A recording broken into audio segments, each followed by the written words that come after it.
Doctor, touch on fasting a little bit more. You talked about that, and what do you mean when people go through that? You talked about a 7-day fast, so no solid foods, just juicing, or what's the best way to go about that? Well, good question, because with fasting, I've been helping patients fast for 20 years, and fasting, realize Hippocrates back 400 BC, one of his main tools in helping his patients heal was fasting.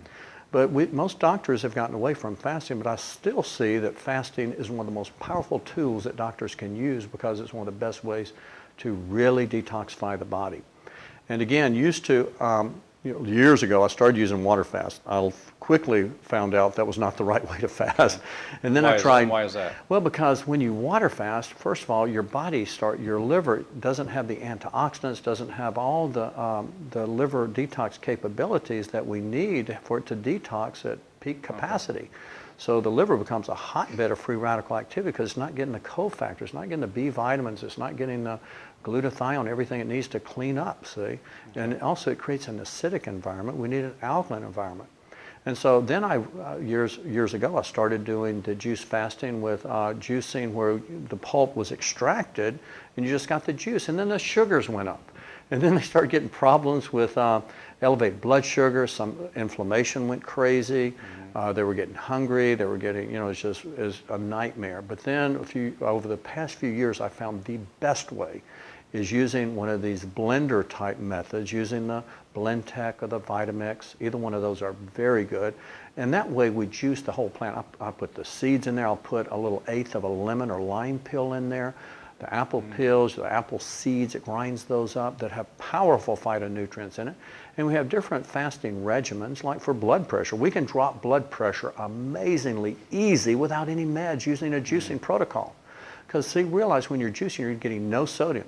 I mean, you're getting mainly potassium, and sodium raises the pressure. It's amazing. I'll have patients drop 20 to 40 points within a few days, many times, of fasting.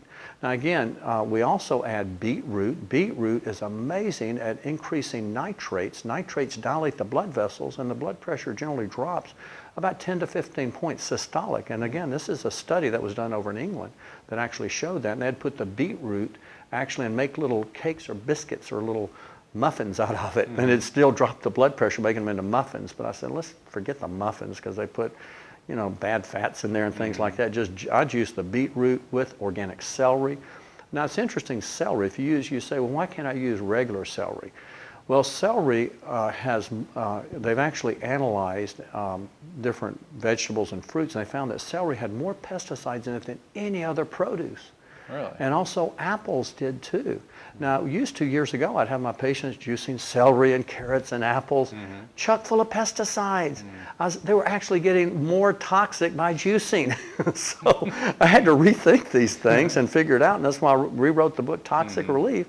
And now we have an amazing program, and for example, when my patients with high blood pressure juice, their pressure dropped 20 to 40 points by juicing the beetroot, the celery, a little pomegranate juice.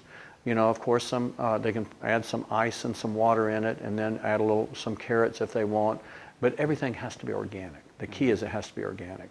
And then they're full for hours, because that fiber literally expands and fills them up. They have the colon in the game, so those toxins are not being reabsorbed. We have them on a glutathione booster. So we're literally quenching the fires, detoxifying, quenching free radicals, binding heavy metals, binding toxins, binding pesticides, organophosphates. And so it's just an amazing program. My patients feel so much better about the third day after. Now, the first day they go through sugar withdrawals. Some of them do. Not all of them, but some do. But then after that, it's amazing how good they feel. They say, wow, can I do this the rest of my life? I say, no, this is a seasonal thing. Now, if you want to do it once a month, that's fine. But usually we'll shorten it. We may do it 3 days or something, once a month or something like that. Some people want to do it once a week. I say, good, do it once a week. Have a fast day. That'll be fine.